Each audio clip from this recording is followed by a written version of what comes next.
Welcome back to Cemetery Explorations. We have an interesting one today. This is Colonial Park Cemetery in Savannah, Georgia. Now, this is one of the older cemeteries in the country. There's a couple notable names here. And a lot of the people laid to rest here date back to the 1700s. If you notice, they had a lot of above ground tombs in here. But we might as well start with the most well-known person in the cemetery, and that would be a man by the name of Gwinnett. And he was one of the Declaration of Independence signers. We'll walk over and see his final resting place.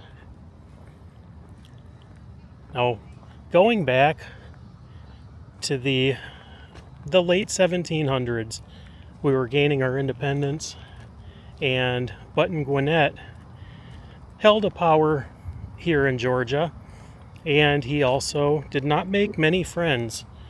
He specifically made kind of a political enemy out of one man, Lachlan McIntosh, and he ended up charging his brother with treason, and he challenged him to a duel, which Gwinnett lost his life.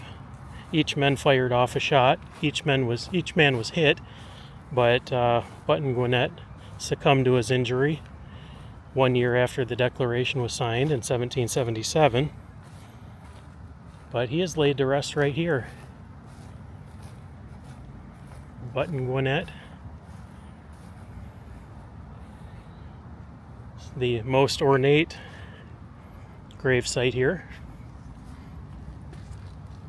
Memorial to Gwinnett, born 1735, died 1777. Here's the signature that appeared on the Declaration of Independence. It says, Georgia, signer of the Declaration of Independence, President of Georgia, whose remains buried in this cemetery are believed to lie entombed hereunder. So it's believed that his remains are under here. Although that is disputed. It's known that he is in this cemetery, but there's a lot of people that seem to think that nobody knows where he is in the cemetery, that it was never marked. There's Archibald Bullock. If you'd like to read through some of this stuff, feel free to pause. Georgia's revolutionary patriot, advocate of American rights.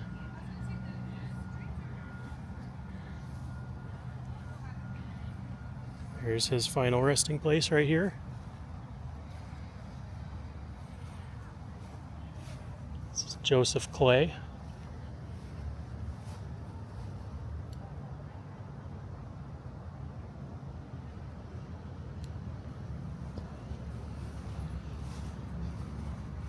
He was in the Continental Army. It's kind of interesting. We've seen Civil War graves on this channel. Not a whole lot of Revolutionary War, so that's kind of cool. Major John Berrien is right here.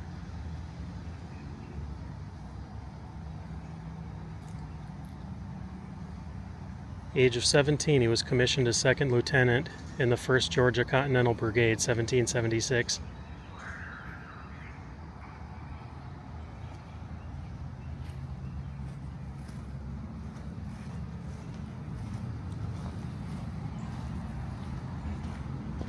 This is the Graham Vault.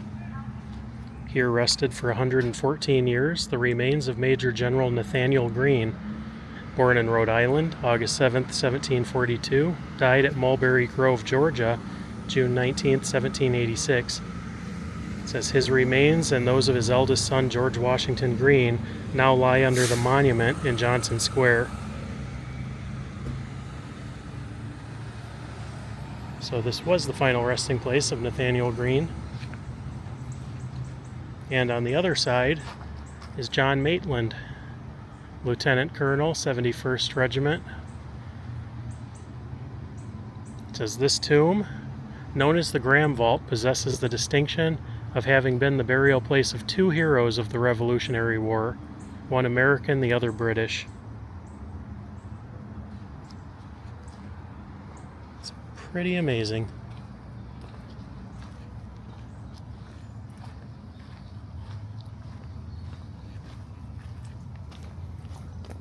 And I'm not going to lie, Georgia, in the middle of summer, this is pretty hot and brutal today.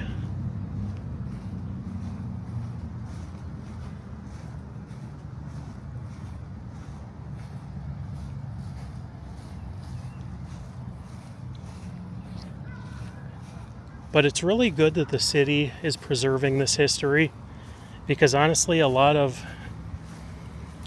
these kind of places, they just bulldoze places like this and build parking lots and apartment complexes and all that kind of stuff over it. So I'm really glad to see that history is being saved for future generations.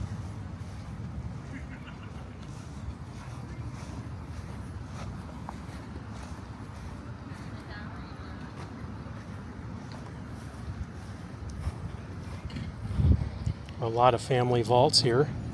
This is much bigger than most of them that you see.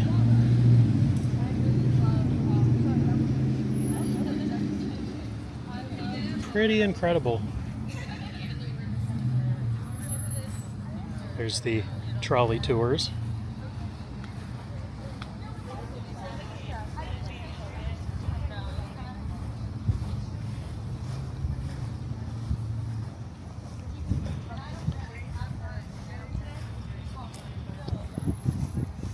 Edward Green Malbone, 1777 to 1807. It says, beneath this modest slab rests the remains of America's foremost painter of miniatures.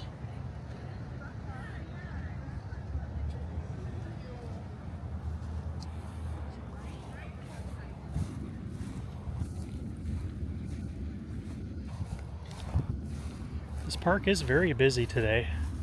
There's been kind of a never-ending supply, I guess you could say, of bridesmaids and wedding parties going through here. And they're all drinking.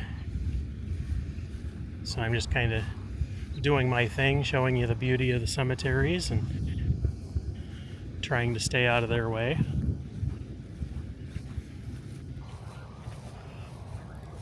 Pretty incredible place, though. A lot of these stones are, dating back to the time period, so a lot of them are very difficult to read now.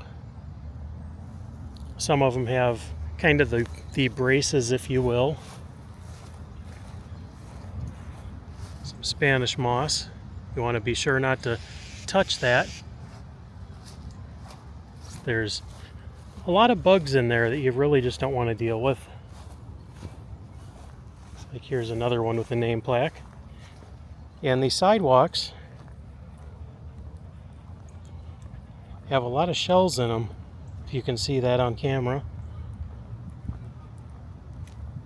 This is Joseph Valence Bevan, 1798 to 1830, Georgia's first official historian. Born in Dublin, Ireland. Became the first official historian of Georgia. That's pretty cool.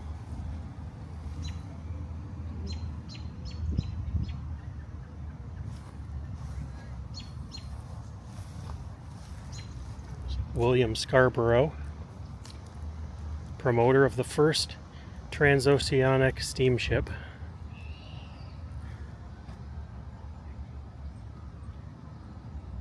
Pretty impressive gravesite there.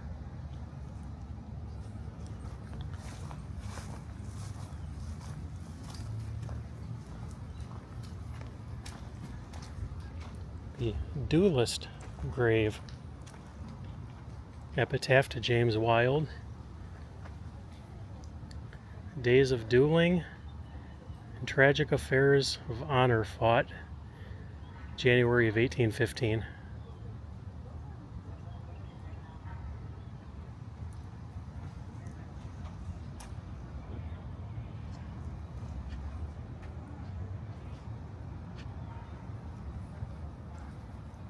Some amazing history here.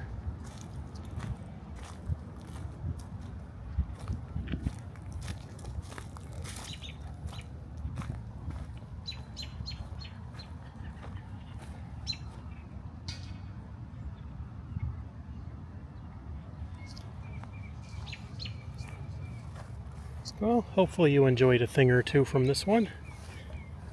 Thanks for joining, and we'll catch you at the next cemetery. Take care, everybody.